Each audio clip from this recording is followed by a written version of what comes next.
Welcome to this step-by-step guide.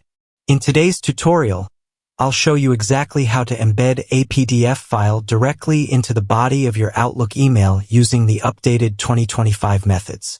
Whether you're sending reports, forms, or presentations, this guide will help you display your PDF neatly inside the message instead of as an attachment. Let's get started. First is log in to your Outlook account. Click the Add New Mail. In here, click the Insert. Within the Insert option, there is Selection Attach File. Click it. Find the PDF file you want to send. Once you find it, click the PDF file to select it. Look for the button labeled Open and click it.